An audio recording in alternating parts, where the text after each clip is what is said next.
Welcome guys, welcome to my YouTube channel.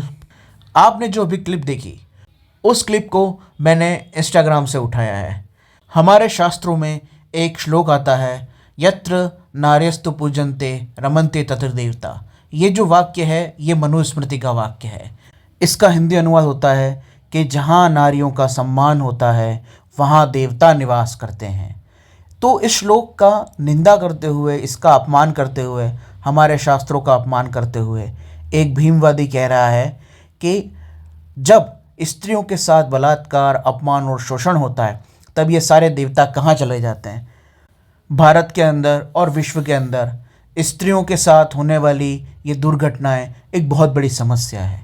इसका विश्लेषण करते हुए मैंने एक वीडियो बनाया है जिसका टाइटल है बलात्कारियों का इलाज, और इस वीडियो को लिंक को मैं डिस्क्रिप्शन में ऐड कर दूंगा। आप वहां से ये वीडियो देख सकते हैं। उस वीडियो में मैंने विश्लेषण किया है और ये जो दुर्घटनाएं स्त्रियों के साथ होती हैं, उस समस्या के समाधान के संदर्भ में कुछ हल प्रस्तुत करने का प्रयास किया है। अब हम पुनः आ जाते हैं इस पोस्ट के ऊपर जिसमें भीमवादी हमारे शास्त्रों की निंदा, अपमान और मजाक कर रहा है। बहुत सरल सा इसका विश्लेषण है। हमारा जो मनुस्मृति का श्लोक है वो कहता है कि जहाँ नारियों की पूजा होती है, सम्मान होता है, वहाँ देवता निवास करते हैं। तो जब कोई व्यक्ति अपमान करेगा, उनका शोषण करेगा, उनको दुखी करेगा, तब वहाँ देवता रहेंगे कैसे? और जब देवता नहीं रहेंगे तो वो बचाने के लिए आएंगे कैसे? इसे इस तरह से धार्मिक, दार्शनिक रूप में समझना अलग बात है, लेकिन इसकी वास्तविकता समझना इस श्लोक की, यह बहुत महत्वपूर्ण है। यह श्लोक देवताओं को कोई अदृश्य शक्ति के रूप में या स्वर्ग या आकाश में निवास करने वाले के रूप में वर्णित नहीं कर रहा है। यह श्लोक कह रहा है कि देवत्व हमारे भीतर ही है। जब हम हमारे सामने उपस्थित व्यक्तियों का सम्मान करते हैं, तब वो देवत्व होता है, और जब हम उनका अपमान करते हैं, उनका शोषण करने की सोचते हैं, तब हमारे अंदर असुरत्व होता है। यही बात ये श्लोक बता रहा है। ये श्लोक ये नहीं कहना चाह रहा है कि कोई अदृश्य शक्तियां हैं जो आसमान में कहीं स्वर्ग में निवास करती हैं और वहाँ से आ जाएंगी और किसी को बचा लेंगी।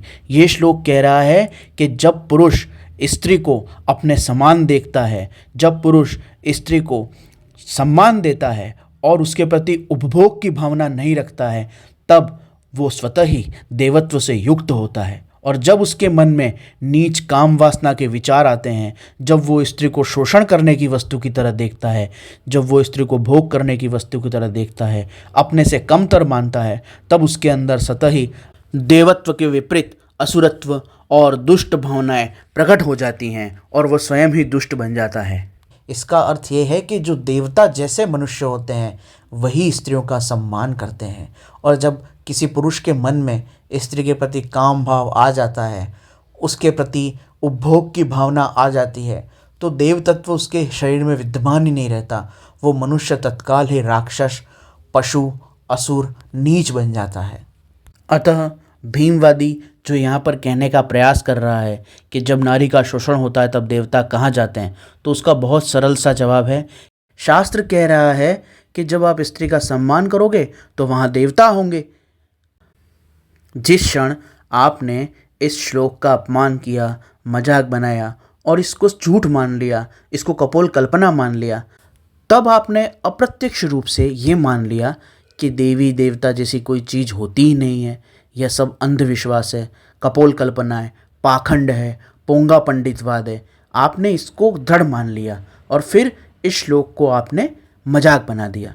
परंतु ये श्लोक क्या कह रहा था?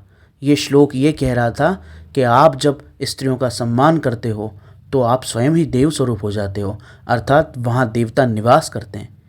आपने देवताओं को कल्पना मान लिया, आपने श्लोक का मजाक बना दिया, आपने देवत्व का उपहास कर दिया, तो असुरत्व कहीं और से नहीं आएगा, वो आपके भीतर से ही प्रकट हो जाएगा। और जब व्यक्ति धर्म, पाप, पुण्य, स्वर्ग नर्क के आदर्श को नहीं मानता है, इन्हें कल्पना कहता है, इन्हें पाखंड कहता है, तो कानून की इतनी ताकत नहीं है कि हर गली में खड़ा होकर एक पुलिस वाला हर किसी को गलत काम से रोक सके। कानून और संविधान ताकतवर है, कानून और संविधान आवश्यक है। पुलिस की व्यवस्था, प्रशासन की व्यवस्था का बहुत महत्व है, लेकिन हर आदमी के साथ एक पुलिस वाला नहीं हो सकता। हर गली में, हर कोने पे, हर कमरे में एक सुरक्षा कर्मी को हम नियोजित नहीं कर सकते। और यहीं पर धर्म की यह कल्पनाएं, जिनको हम स्वर्ग, नर्क, देवता, असुर आदि शब्दों से जानते हैं, वो काम करती हैं। जब व्यक्ति के मन में यह भावना प्रबल होती है कि पाप पुण्य हैं, पाप और पुण्य का फल मिलता है, बुरे कर्मों का बुरा परिणाम होता है, स्वर्ग और नर्क हैं, तो फिर वो स्वतः गलत काम से अपने को रोकता है। फिर वो स्त्रियों को सम्मान की नज़र से देखता है, उपभोग की दृष्टि से नहीं देखता। और जब वो सम्मान की दृष्टि से देखता है तो वो स्वयं ही देव स्वरूप हो जाता है। और ये श्लोक वहाँ पर चरितार्थ होता है कि जहाँ लोग स्त्रियों का सम्मान करते हैं उस जगह देवता रमण करते हैं, अर्थात वो देवता जैसे लोग होते हैं जो स्त्रियों का सम्मान करते हैं।